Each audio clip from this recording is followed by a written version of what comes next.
കെഫി master YouTube ചാനലിലേക്ക് സ്വാഗതം. നമ്മൾ കഴിഞ്ഞ ക്ലാസ്സിൽ S block, P block, D block എന്നിവയിലെ എലമെൻസുകളുടെ group number, period number, block എന്നിവ കണ്ടെത്തുന്ന രീതിയെക്കുറിച്ചാണ് ഡിസ്കസ് ചെയ്തത്. ഇന്ന് നാം ഡിസ്കസ് ചെയ്യുന്നത് S block, P block, D block എലമെൻസുകളുടെ പ്രത്യേകതകളെക്കുറിച്ചാണ്, അഥവാ സവിശേഷതകൾ.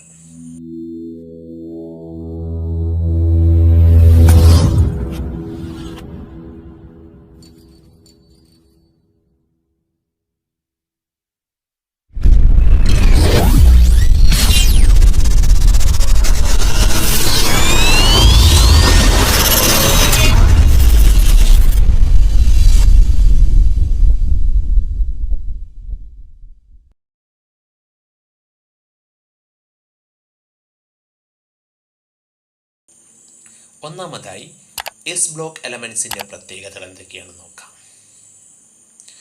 നമുക്കറിയാം, എസ് ബ്ലോക്ക് എലമെൻസ് എന്ന് പറഞ്ഞാൽ ഒന്നാമത്തെയും രണ്ടാമത്തെയും ഗ്രൂപ്പ് എലമെൻസിനെയാണ് എസ് ബ്ലോക്ക് എന്ന് പറയുന്നത്. ഒന്നാമത്തെയും രണ്ടാമത്തെയും ഗ്രൂപ്പിലെ മൂലകങ്ങളെയാണ് നമ്മൾ എസ് ബ്ലോക്ക് മൂലകങ്ങൾ എന്ന് പറയുന്നത്. ഇവയ്ക്കൊരു പേരുണ്ട്. ഒന്നാമത്തെ ഗ്രൂപ്പിന് ആൽക്കലി മെറ്റൽസ് എന്നും രണ്ടാമത്തെ ഗ്രൂപ്പിന് ആൽക്കലൈൻ എർത്ത് മെറ്റൽസ് എന്നുമാണ് പറയാറ്. ഇവ ഉണ്ടാക്കുന്ന ഓക്സൈഡ്സ് ഹൈഡ്രോക്സൈഡ്സ്. ഫോർ എക്സാമ്പിൾ, സോഡിയവുമായി ഉണ്ടാകുന്ന ഓക്സൈഡ്സ് ആണ് സോഡിയം ഓക്സൈഡ് Na2O. അതുപോലെ സോഡിയമായി ഉണ്ടാക്കുന്ന ഹൈഡ്രോക്സൈഡാണ് NaOH, സോഡിയം ഹൈഡ്രോക്സൈഡ്. ഇവ രണ്ടും ഓക്സൈഡ്സ് ആണെങ്കിലും ഹൈഡ്രോക്സൈഡ്സ് ആണെങ്കിലും എസ് ബ്ലോക്ക് എലമെൻസിൻ്റെ ഓക്സൈഡ്സും ഹൈഡ്രോക്സൈഡ്സും ബേസിക് ഇൻ നാച്ചറാണ്, അഥവാ ബേസിക് സ്വഭാവമുള്ള ഓക്സൈഡ്സും ഹൈഡ്രോക്സൈഡ്സുമാണ് ഇവ ഉണ്ടാക്കുന്നത് എന്നർത്ഥം. അടുത്ത ഇവയുടെ പ്രത്യേകതയാണ്, ഇവ സാധാരണ രീതിയിൽ ഒരു കോമ്പൗണ്ട്, ഒരു സംയുക്തം ഫോം ചെയ്യുമ്പോൾ ഇവ ഇലക്ട്രോണിനെ ഡൊണേറ്റ് ചെയ്യുകയാണ് ചെയ്യുക. ഒന്നാമത്തെ ഗ്രൂപ്പ് ആണെങ്കിൽ ഒരു ഇലക്ട്രോണിനെയും, രണ്ടാമത്തെ ഗ്രൂപ്പിൽ എലമെൻസ് ആണെങ്കിൽ 2 ഇലക്ട്രോണിനെയും ഡൊണേറ്റ് ചെയ്യും. അതുകൊണ്ട് ഇവയുടെ വാലൻസി, ഗ്രൂപ്പ് 1ൻ്റെ വാലൻസി 1ഉം അതിൻ്റെ ഓക്സിഡേഷൻ നമ്പർ +1 അതുപോലെ തന്നെ ഗ്രൂപ്പ് 2ൻ്റെ വാലൻസി 2ഉം അതിൻ്റെ ഓക്സിഡേഷൻ നമ്പർ +2 ആണ്. അതിനർത്ഥം ഇവയ്ക്കൊരു ഫിക്സഡ് ഓക്സിഡേഷൻ നമ്പർ ഉണ്ട്, വാലൻസി ഉണ്ട് എന്നാണ്. വാരിയബിൾ വാലൻസി അല്ല ഇവർക്ക്, ഇവയുടെ വാലൻസി ഫിക്സഡ് ആണ്. അതുകൊണ്ട് നമുക്ക് ഇവ ഒരു എലമെൻറ്റുമായി കൂടിച്ചെന്ന് ഒരു കോമ്പൗണ്ട് ഫോം ചെയ്യുകയാണെങ്കിൽ അവയുടെ കെമിക്കൽ ഫോർമുല നമുക്ക് എളുപ്പം എഴുതാൻ പറ്റുമെന്നർത്ഥം. പിന്നെ നമ്മൾ മനസ്സിലാക്കേണ്ടത്, ഇവയെ മോർ മെറ്റാലിക് ക്യാരക്ടറാണ്, അഥവാ ലോഹ സ്വഭാവം വളരെയധികം കൂടുതലുള്ള ആളുകളാണ്. അതുപോലെ ഇവയുടെ പീരിയോഡിക് ടേബിളിൻ്റെ ഏറ്റവും ലെഫ്റ്റ് ഭാഗത്തായതുകൊണ്ട് തന്നെ ഇവയ്ക്ക് പൊതുവെ പീരിയഡ് വൈസ് നോക്കുകയാണെങ്കിൽ ആറ്റമിക് സൈസ് ആറ്റത്തിൻ്റെ വലിപ്പം കൂടുതലായിരിക്കും. അതുകൊണ്ട് ഇവയ്ക്ക് ലെസ് അയണൈസേഷൻ എനർജിയാണ്, അതുപോലെ തന്നെ ലെസ് ഇലക്ട്രോ നെഗറ്റിവിറ്റിയാണ്.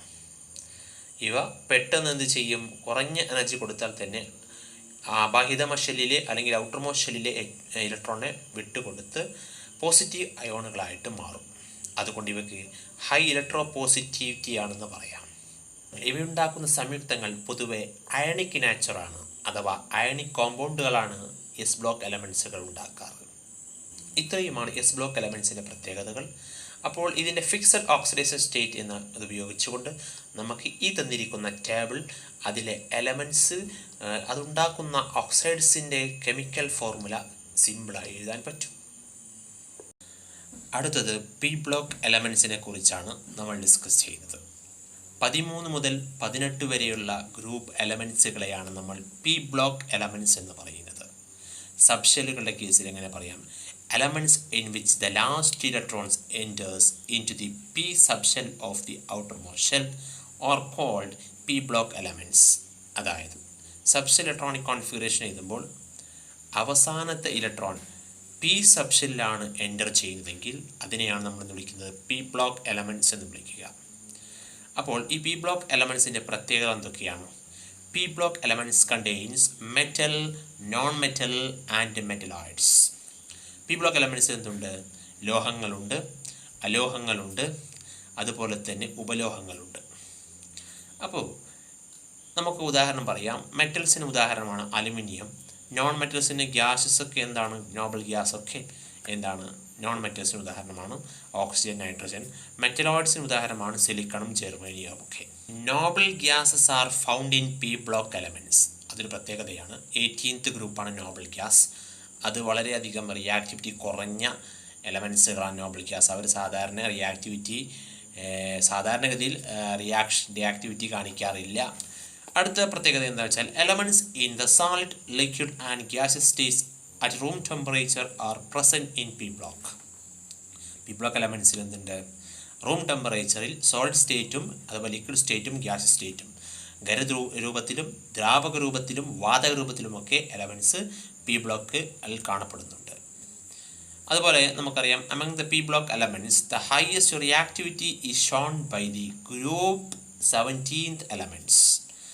പി ബ്ലോക്ക് എലമെൻറ്റ്സിൽ ഏറ്റവും കൂടുതൽ ഹൈലി റിയാക്റ്റീവ് ആയിട്ടുള്ള എലമെൻറ്റ്സ് അതിലേതിലാണ് കാണുന്നത്? ഗ്രൂപ്പ് 17ലാണ്. ഗ്രൂപ്പ് 17ലാണ് ഏറ്റവും കൂടുതൽ ഹൈലി റിയാക്റ്റീവ് ആയിട്ടുള്ള ഏറ്റവും കൂടുതൽ റിയാക്ടിവിറ്റി ഉള്ള എലമെൻറ്റ്സ് കാണപ്പെടുന്നത്. അതിൽ തന്നെ florin is the highest reactive element in group 17. ഫ്ലോറിനാണ് ഏറ്റവും കൂടുതൽ ഹൈലി റിയാക്റ്റീവ് എലമെൻറ്റ് ഗ്രൂപ്പ് 17ൽ തന്നെ. അതുപോലെ P block element shows both positive and negative oxidation state. P block elements എന്തുണ്ട്? പോസിറ്റീവായിട്ട് ഓക്സിഡേഷൻ സ്റ്റേറ്റും ഉണ്ട്, നെഗറ്റീവായിട്ടുള്ള ഓക്സിഡേഷൻ സ്റ്റേറ്റും ഉണ്ടെന്ന് മനസ്സിലാക്കുക. അതുപോലെ non metallic character increases along a period wise നോക്കുമ്പോൾ നോൺ മെറ്റാലിക് ക്യാരക്ടർ എന്ത് ചെയ്യുന്നു? പീരിയഡ് വൈസിൽ കൂടി വരുന്നതായി നമുക്ക് കാണാൻ പറ്റും. പീരിയഡ് വൈസ് പി ബ്ലോക്കിൽ നോക്കുമ്പോൾ നമുക്ക് കാണാൻ പറ്റും അത് നോബിൾ ഗ്യാസിനടുത്തേക്ക് അടുക്കും തോറും അതിന് നോൺ മെറ്റാലിക് ക്യാരക്ടർ അലോഹ സ്വഭാവം കൂടി വരുന്നു. P block element shows fixed oxidation states. S ബ്ലോക്കിനെ പോലെ തന്നെ പി ബ്ലോക്ക് എലമെൻറ്റ്സും എന്ത് ചെയ്യുന്നു? ഒരു ഫിക്സഡ് ഓക്സിഡേഷൻ സ്റ്റേറ്റ് അവർ കാണിക്കുന്നുണ്ട്. വേരിയബിൾ ഓക്സിഡേഷൻ സ്റ്റേറ്റ് ഇല്ല എന്നർത്ഥം. അതുപോലെ തന്നെ ionisation energy and electron negativities increase along a period wise നോക്കുമ്പോൾ അതിന് ഇലക്ട്രോൺ നെഗറ്റിവിറ്റിയും അയണൈസേഷൻ എനർജിയും വളരെയധികം കൂടുതലാണ്. ആർക്ക്? പി ബ്ലോക്ക് എലമെൻറ്റ്സിൻ്റെ പീരിയഡ് വൈസ് എന്ന് നമുക്ക് മനസ്സിലാക്കാം. ഇതൊക്കെയാണ് പി ബ്ലോക്ക് എലമെൻറ്റ്സിൻ്റെ പ്രത്യേകതകൾ. ഇനി ഇവിടെ നോക്കുക, ഇവിടെ ടേബിൾ തന്നിട്ടുണ്ട്. ഈ ടേബിളിൽ നമ്മൾ നോക്കുക, അത് സബ്സ് ഇലക്ട്രോണിക് കോൺഫിഗറേഷൻ തന്നിട്ടുണ്ട്. ഒരു എസ് ബ്ലോക്ക് എലമെൻറ്റുമാണോ മറ്റേത് പി ബ്ലോക്ക് എലമെൻറ്റുമാണ്. ഇവയുടെ പീരിയഡ് നമ്പർ, ഗ്രൂപ്പ് നമ്പർ, അതുപോലെ ബ്ലോക്കൊക്കെ കണ്ടുപിടിച്ചിട്ട് നമ്മൾ അവ രണ്ടും കൂടിച്ചേർന്നുണ്ടാകുന്ന ഒരു കോമ്പൗണ്ട് വാലൻസി നോക്കിക്കൊണ്ട് ഒരു കോമ്പൗണ്ട് അതിൻ്റെ കെമിക്കൽ ഫോർമുല എങ്ങനെ എഴുതാം, അതിൻ്റെ തന്മാത്രാ സൂത്രം എങ്ങനെ എഴുതാം എന്നുള്ളതാണ് ഈ ടേബിൾ വെച്ച് നമ്മൾ കണ്ടെത്തേണ്ടത്. ഡി ബ്ലോക്ക് എലമെൻറ്റ്സിൻ്റെ പ്രത്യേകതകൾ. Characteristics of D block elements. 3 മുതൽ 12 വരെയുള്ള ഗ്രൂപ്പിലെ എലമെൻറ്റ്സുകളെയാണ് നമ്മൾ ഡി ബ്ലോക്ക് എലമെൻറ്റ്സ് എന്ന് പറയുന്നത്. സബ്ഷെൽ ഇലക്ട്രോണിക് കോൺഫിഗറേഷൻ അടിസ്ഥാനത്തിൽ പറയുകയാണെങ്കിൽ elements in which the last electrons enter into the D subshell of the penultimate shell or called D block elements. Penultimate shell എന്ന് പറഞ്ഞാൽ ലാസ്റ്റ് ഷെല്ലിന് മുമ്പുള്ള സബ്ഷെല്ലാണ്. അതിൽ ആണ് ഡി സബ്ഷെൽ, അതിലാണ് ലാസ്റ്റ് ഇലക്ട്രോൺ ഫില്ല് ചെയ്യുക. അതിനെയാണ് നമ്മൾ ഡി ബ്ലോക്ക് എലമെൻറ്റ്സ് എന്ന് പറയുന്നത്. These elements are known as transition elements, അല്ലെങ്കിൽ ട്രാൻസിഷൻ മൂലകങ്ങൾ എന്നറിയപ്പെടുന്ന ആളുകളാണ് ആര്? D block elements. അതുപോലെ തന്നെ all the D block elements are metals. D block എലമെൻറ്റ്സിലെ എല്ലാ എലമെൻറ്റ്സും എല്ലാ മൂലകങ്ങളും എന്താണ്? ലോഹങ്ങളാണ്, മെറ്റൽസ് ആണ്. D block element shows both vertical similarity in group and horizontal similarity അഥവാ സിമിലാരിറ്റി അലോങ് എ പീരിയഡ്. അതായത് ഡി ബ്ലോക്ക് എലമെൻറ്റ്സ് പൊതുവെ എന്ത് കാണിക്കുന്നു? ഗ്രൂപ്പ് വൈസും അതുപോലെ തന്നെ പീരിയഡ് വൈസും അവർ സിമിലാരിറ്റി കാണിക്കുന്നുണ്ട് എന്നാണ് നമ്മൾ മനസ്സിലാക്കുക. ഗ്രൂപ്പ് വൈസും അതുപോലെ തന്നെ പീരിയഡ് വൈസും D block elements similar properties കാണിക്കുന്നു. അതിന് കാരണം എന്താണെന്ന് അറിയുമോ? അവയുടെ സബ്സ് ഇലക്ട്രോണിക് കോൺഫിഗറേഷൻ. അതിൽ ഔട്ടർമോസ്റ്റ് ഷെല്ലിൽ സെയിം നമ്പർ ഓഫ് ഇലക്ട്രോൺസ് വരുന്നു, പീരിയഡ് വൈസും ഗ്രൂപ്പ് വൈസും. അതുകൊണ്ട് അവയുടെ പ്രോപ്പർട്ടീസ് ഗ്രൂപ്പ് വൈസും പീരിയഡ് വൈസും സെയിം ആണ് എന്ന് നമുക്ക് പറയാം. D block element shows variable valencies. D block എലമെൻറ്റ്സിന് വ്യത്യസ്തമായ വേരിയബിൾ ആയിട്ടുള്ള വാലൻസീസ് ഉണ്ട്. അതുകൊണ്ട് തന്നെ അവർക്ക് വേരിയബിൾ ഓക്സിഡേഷൻ സ്റ്റേറ്റും ഉണ്ട്. അവർക്ക് ഫിക്സഡ് ആയിട്ടുള്ള ഓക്സിഡേഷൻ സ്റ്റേറ്റ് അല്ല, മാറിക്കൊണ്ടിരിക്കുന്ന ഓക്സിഡേഷൻ സ്റ്റേറ്റുകളാണുള്ളത്. വേരിയബിൾ ആയിട്ടുള്ള ഓക്സിഡേഷൻ സ്റ്റേറ്റ് ആണ്. ഫോർ എക്സാമ്പിൾ അയൺ, ഇരുമ്പ് അല്ലേ, ഫോംസ് 2 types ഓഫ് കോമ്പൗണ്ട്സ്. അവ സാധാരണ 2 തരത്തിലുള്ള മൂലകങ്ങൾ സംയുക്തങ്ങൾ ഉണ്ടാക്കാറുണ്ട്. അതൊക്കെയാണ് ഫെറസ് കോമ്പൗണ്ടും ഫെറിക് കോമ്പൗണ്ടും. ഫെറസ് എന്ന് പറയുമ്പോൾ അതിൻ്റെ വാലൻസി എഫിയുടെ വാലൻസി 2 ആണ്, അതിൻ്റെ ഓക്സിജൻ സ്റ്റേറ്റ് +2 ആണ്. അതുപോലെ തന്നെ ഫെറിക് കോമ്പൗണ്ട് അപ്പോൾ അതിൻ്റെ വാലൻസി 3യും അതിൻ്റെ ഓക്സിഡേഷൻ സ്റ്റേറ്റ് +3യും ആയിരിക്കും. കോപ്പർ ആണെങ്കിൽ 2 ടൈപ്പ് കോമ്പൗണ്ടുകൾ കുപ്രസും അതുപോലെ തന്നെ കുപ്രിക് കോമ്പൗണ്ടും ഉണ്ടാക്കാറുണ്ട്. അപ്പോൾ അതിൽ കുപ്രസ് ആണെങ്കിൽ അതിൻ്റെ വാലൻസി 1, ഓക്സിജൻ സ്റ്റേറ്റ് +1. കുപ്രിക് ആണെങ്കിൽ അതിൻ്റെ വാലൻസി 2, അപ്പോൾ ഓക്സിഡേഷൻ സ്റ്റേറ്റ് +2 ആണ് സാധാരണ കോപ്പർ കാണിക്കാറ്. ഇങ്ങനെ variable oxidation state, variable valencies D block elements കാണിക്കാറുണ്ട്. അതുപോലെ മറ്റൊരു പ്രത്യേകതയാണ് ദേ ഫോം കളേർഡ് കോമ്പൗണ്ട്, അവ കളറുള്ള മൂലകങ്ങൾ ഉണ്ടാക്കുന്നു. ഫോർ എക്സാമ്പിൾ കോപ്പർ സൾഫേറ്റ് കളറുള്ള സംയുക്തങ്ങളെ ഉണ്ടാക്കുന്നു. ഫോർ എക്സാമ്പിൾ കോപ്പർ സൾഫേറ്റ്, അതിൻ്റെ കളർ എന്താണ്? ബ്ലൂ ആണ്. ആ ബ്ലൂ കളറിന് കാരണം ആരാണ്? അതിലെ കോപ്പർ, അത് ട്രാൻസിഷൻ എലമെൻ്റാണ് അഥവാ ഡി ബ്ലോക്ക് എലമെൻ്റാണ്, മെറ്റലാണ്. അതുപോലെ തന്നെ നമുക്കറിയാം കൊബാൾട്ട് നൈട്രേറ്റ്, അതിൻ്റെ കളർ പിങ്ക് ആണ്. അതിലെ കൊബാൾട്ട് എന്ന് പറയുന്നത് നമ്മുടെ ഡി ബ്ലോക്ക് എലമെൻ്റാണ്. പൊട്ടാസ്യം പെർമാംഗനേറ്റ്, അതിലെ മാംഗനീസ് അല്ലേ, അതിൻ്റെ വയലറ്റ് ആണ് കളർ. അപ്പോൾ അതിന് കാരണം എന്താണ്? അല്ലെങ്കിൽ പർപ്പിൾ ആണ് കളർ, അതിന് കാരണം അതിലുള്ള മാംഗനീസ് ആണ്. അതുപോലെ ഫെറസ് സൾഫേറ്റ് ഗ്രീൻ ആണ്, അതിന് പ്രധാനപ്പെട്ട കാരണം നമ്മുടെ ഫെറസ് അയോൺ ആണ്. അപ്പോൾ ഈ കോമ്പൗണ്ടുകളിലുള്ള അയോണുകൾ അഥവാ മെറ്റൽ അയോണുകളാണ് ഈ കോമ്പൗണ്ടുകൾക്ക് കളർ ഉണ്ടാക്കാനുള്ള കാരണക്കാർ. ഏത് മെറ്റൽ? ഡി ബ്ലോക്ക് എലമെൻസിലെ മെറ്റൽ അയോണുകൾ, ഈ കോമ്പൗണ്ടിലുള്ള ഡി ബ്ലോക്ക് എലമെൻസിലെ മെറ്റൽ അയോണുകളാണ് ഇവർക്ക് കളേർഡ് കോമ്പൗണ്ടുകളായി മാറാനുള്ള കാരണം. നമുക്കറിയാം ഇവിടെ ഔട്ടർമോസ്റ്റ് സബ്ഷെൽ അത് ഫോറസ് ആണ്. പൊതുവേ നമ്മൾ ഒന്നാമത്തെ പീരീഡിൽ കണ്ടത് ഡി ബ്ലോക്ക് എലമെൻസിൽ ഒന്നാമത്തെ പീരീഡിൽ ഫോറസ് ആണ് ഔട്ടർമോസ്റ്റ് സബ്ഷെല്ലിൽ വരുന്നത് അല്ലേ. അപ്പോൾ ഈ ഔട്ടർമോസ്റ്റ് എസ് സബ്ഷെല്ലും അതുപോലെ തന്നെ പെനൾട്ടിമേറ്റ് ഷെല്ലിലെ സബ്ഷെല്ലായ ഡി സബ്ഷെല്ലും, ഇവ രണ്ടും തമ്മിൽ എനർജിയിൽ ചെറിയ ഡിഫറൻസ് മാത്രമേ ഉള്ളൂ. അതുകൊണ്ട് തന്നെ ഇലക്ട്രോൺസിൻ്റെ ട്രാൻസ്ഫറിങ് എന്ത് നടക്കും? ഈ ഡി പെനൾട്ടിമേറ്റ് സബ്ഷെല്ലായ ഡി സബ്ഷെല്ലിൽ നിന്നും എന്ത് ചെയ്യും? ഇലക്ട്രോൺസിൻ്റെ ട്രാൻസ്ഫറിങ് ഒരു കോമ്പൗണ്ട് ഫോം ചെയ്യുമ്പോൾ ഉണ്ടാകും. അതുകൊണ്ടാണ് D block elements variable oxidation സ്റ്റേറ്റും കാണിക്കാനുള്ള കാരണം. അങ്ങനെ വ്യത്യസ്തമായ കളേർഡ് കോമ്പൗണ്ടുകൾ ഉണ്ടാവാനും കാരണം ഇത് തന്നെയാണ്. അഥവാ ആ പെനൾട്ടിമേറ്റ് ഡി സബ്ഷെല്ലിൽ നിന്ന് എത്രത്തോളം ഇലക്ട്രോൺസുകൾ ട്രാൻസ്ഫർ ചെയ്യുന്നു അതിനനുസരിച്ചാണ് ഓക്സിഡേഷൻ സ്റ്റേറ്റ് വ്യത്യസ്തമാവാനുള്ള കാരണം. അതുപോലെ തന്നെ വ്യത്യസ്തമായ കളേർഡ് കോമ്പൗണ്ടുകൾ ഉണ്ടാവാനുള്ള കാരണവും ഈ പെനൾട്ടിമേറ്റ് അഥവാ ഔട്ടർമോസ്റ്റ് ഷെല്ലിലല്ല, അതിന് മുമ്പുള്ള ഷെല്ലിലെ ഡി സബ്ഷെല്ലിൽ നിന്ന് എത്ര ഇലക്ട്രോണുകൾ ട്രാൻസ്ഫർ ചെയ്യുന്നു അതിനനുസരിച്ചാണ് കളേർഡ് കോമ്പൗണ്ടുകളും അതുപോലെ വേരിയബിൾ ഓക്സിജൻ സ്റ്റേറ്റും ഒക്കെ ഉണ്ടാകുന്നത്. ഡി ബ്ലോക്ക് എലമെൻറ്റ്സിൻ്റെ 2 യൂസുകൾ നമുക്ക് പഠിക്കാനുണ്ട്. ഏതൊക്കെയാണ്? Coloured compounds of D block elements are used in the manufacture of coloured glass. കളറുള്ള ഗ്ലാസ്സുകൾ ഉണ്ടാക്കാൻ നമ്മൾ ഡി ബ്ലോക്ക് എലമെൻറ്റ്സുകളെ ഉപയോഗിക്കാറുണ്ട്. അതുപോലെ coloured compounds of D block elements are used as colour പിഗ്മെൻറ്റ്സുകൾ അഥവാ കളർ പിഗ്മെൻറ്റുകൾ ഉണ്ടാക്കാൻ ഡി ബ്ലോക്ക് എലമെൻറ്റ്സുകളെ കോമ്പൗണ്ടുകൾ ഉപയോഗിക്കാറുണ്ട്. ഇത് രണ്ടുമാണ് ഡി ബ്ലോക്ക് എലമെൻറ്റ്സിൻ്റെ ഉപയോഗങ്ങൾ. അടുത്തത് എഫ് ബ്ലോക്ക് എലമെൻറ്റ്സുകളുടെ പ്രത്യേകതകൾ അഥവാ characteristics of F block elements. F block elements പറഞ്ഞാൽ നമുക്കറിയാം, these elements are placed in 2 separate rows at the bottom of the periodic table. Periodic ടേബിളിൻ്റെ അവസാന നില ഏറ്റവും താഴത്ത് സെപ്പറേറ്റ് 2 റോസിൽ കൊടുത്തിട്ടുള്ള 2 റോകളായി കൊടുത്തിട്ടുള്ള എലമെൻറ്റ്സുകളാണ് F block elements.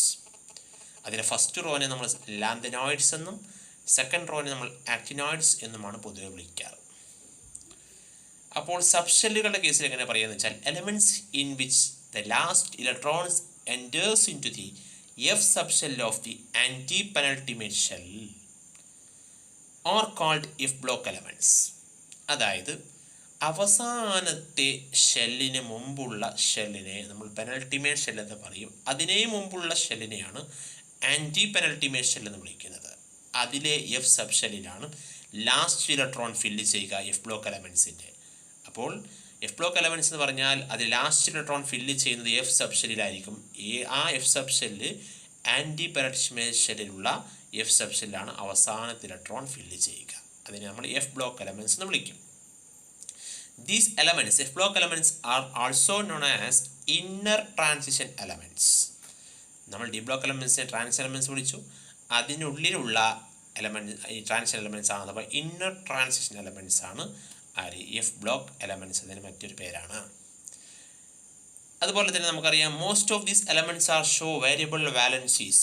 D block elements പോലെ തന്നെ ഇവയും എന്ത് ചെയ്യും, ഇതിലെ മോസ്റ്റ് ഓഫ് ദി എലമെൻറ്റ്സും വേരിയബിൾ ഓക്സിഡേഷൻ സ്റ്റേറ്റും വേരിയബിൾ വാലൻസീസും കാണിക്കുന്നുണ്ട്.